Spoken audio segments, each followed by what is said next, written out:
Hey there, how you doing? Welcome back to the channel. So today, gonna do a little stock update, kind of see what's been going on with the stock market. Kind of starting off playing my world here. Dang it, I died, and I can't remember where I died. And son of a guacamole. And I have all my stuff, and I've lost all my stuff again. Dang it, what the heck? You play with lava, you get burnt. Sheesh. Yeah, so it's interesting today. So I was watching one of these YouTube channels, and they were talking about inflation expectations, and so they went over this report, and what basically sort of experts in the field are thinking what their inflation expectations are, and I mean, and of course, what are the inflation expectations of these experts? So these would be, I think it was like people that are economists and stuff like that. And so you have all these organizations, and they'll employ an economist, to kind of just keep track of things, and it seems like, the investment bankers have economists and all that. And but the interesting thing is, like, when they were talking about inflation expectations, on the high end of 3% and stuff, and this, I mean, certainly it can be true. I mean, but it's funny because I I watched these YouTube videos, and one of the things that I see happening over and over is this lack of understanding of the difference between an expert and a spokesperson. And I've talked about this before in some of my other videos, but and really the guy behind this, where I'm getting this from, is really Kiyosaki. He really has talks, the way he refers to it is the difference between an opinion and a fact. And basically when you kind of get down to it, you kind of understand that, well, most of the things that you think are facts are not in facts at all. They're just opinions. And so, especially when it comes to financial markets, this is definitely, for sure, the case. So if you go out there and you talk to the Fed, and you ask them and say, like, what are the expectations for inflation? Okay, well, of course, those expectations are going to be low. I mean, they're not going to come out and say, well, we think we might end up getting stuck with like 8% inflation 5 years from now. Of course not. Of course not. They would never, ever, ever, ever do that. But here's the thing. Why would you think that anyone else that you're talking to that's working in the industry, that's an economist, working for banks, working for financial institutions, working for think tanks, all these people are part of the same group that runs the Fed, right? So they all think the same way, and they all kind of worship at the feet of the Fed. So, even if you go to a survey of 30, 40, 50, 100 of those people, and you look at the survey and you say, oh, well, this is great. This shows that, in this survey of something like 30 people shows that the inflation expectations for the next decade are very low. And you look at that and say, well, these are the experts. And it's like, okay, yeah. I mean, is that a fact or is it an opinion? Well, first of all, it's only an opinion. Now, as I've said before, some opinions are more valuable than others. So this could certainly be the case. Like, I'm not an economist, etc. But I think the other side of the coin is, it's interesting because some of these people, they just follow the Fed, and, well, the Fed says this and that, and so that's what they're thinking, and then they kind of just leave it with that, and they sort of they're believing it. And you can just see the way they act, that they're believing what the Fed is saying. But what if you have to understand that the Fed, all the financial channels, all the people that work in economics in our country, in Europe, and in the West, as a whole, for the most part, they're all part of that system. They're all part of, basically thinking like the Fed thinks. I mean, you have your exceptions that are the bear people, that, oh, the market is always going to crash and all that.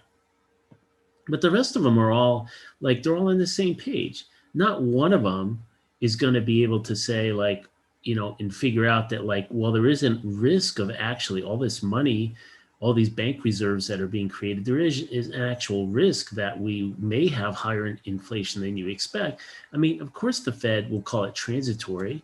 And of course, the Fed says, oh, we can always get around it. Like, if it becomes a problem, we can do something about it. And in history, no, that's never been the case. The Fed can never get around inflation.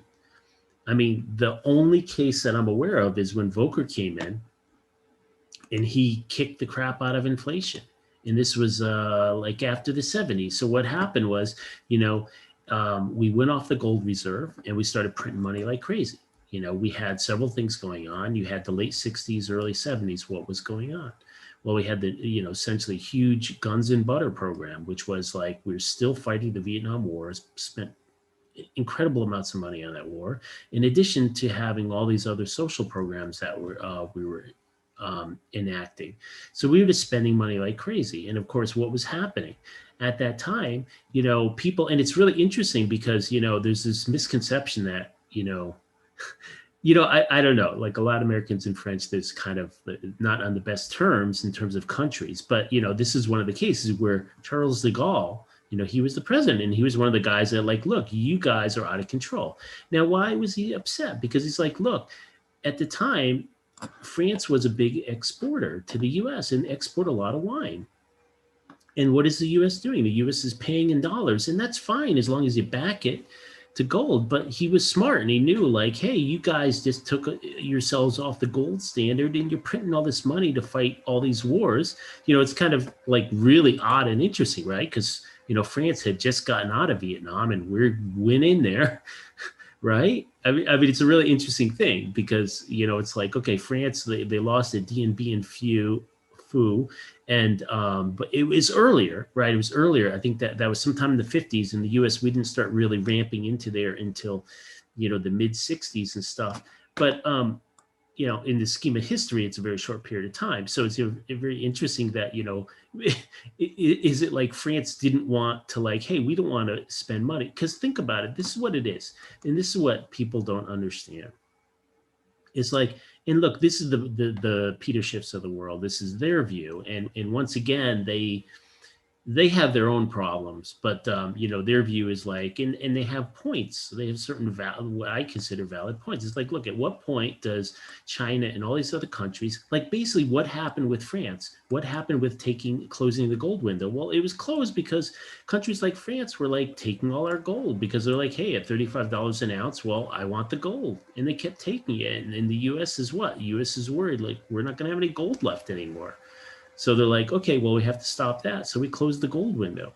I mean, beyond, there's a lot more technical things to it, but in a way, it's like, hey, what did they do? The U.S. said, hey, we're not converting, you can bring your dollars, but we're not going to give you gold for your dollars. So therefore, the link is broken. And, it's amazing because every chart you look at, you see just massive inflation in everything, whether it be, asset bubbles, et cetera, et cetera. So, so the point of this is that, we have to understand who all these people are. So of course, it's important to get factual data. So of course, it's really good that the YouTubers go out there and try to find these reports, and that's really good.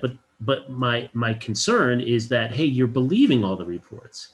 This is really a hard thing to do because, when you go to like college or something, and I know it's a lot different today because I don't know that anyone learns anything, but like when I went to college and learned to become an engineer, it's like you learn, it's not only like from very early on in those courses, what you're learning is much more than just, how to be an engineer. You're learning how to think like an engineer. You're learning how to think, and you're being exposed to an entire different way of thinking. And of course, the issue and the problem is, like, to really move on between things is to, how can you learn about something and really study it without becoming it? And that's something that really, it's difficult for us humans to do.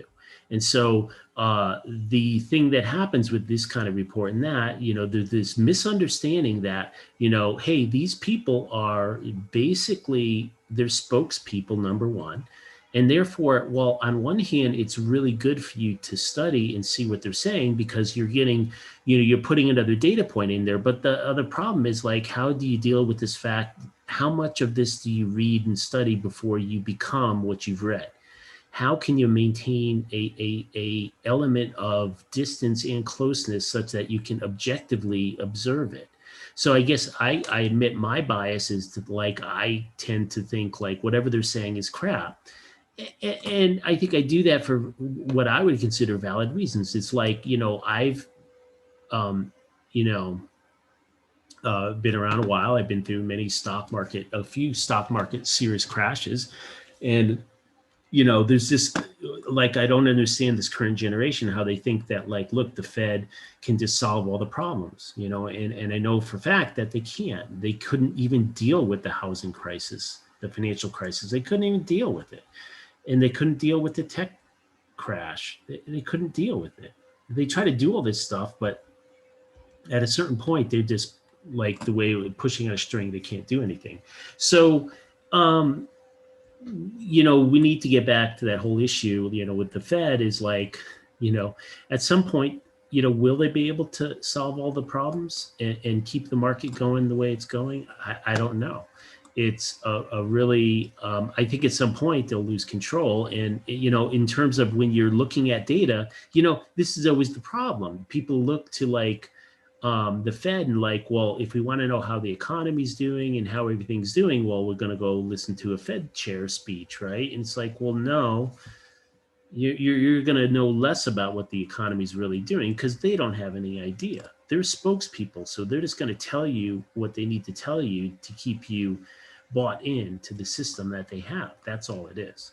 So, it's a very important thing to remember that. So, of course, I'm not saying don't find this information and read. You should read all the information you can get. You just have to kind of understand that, these people are also spokespeople. They're more spokespeople than experts.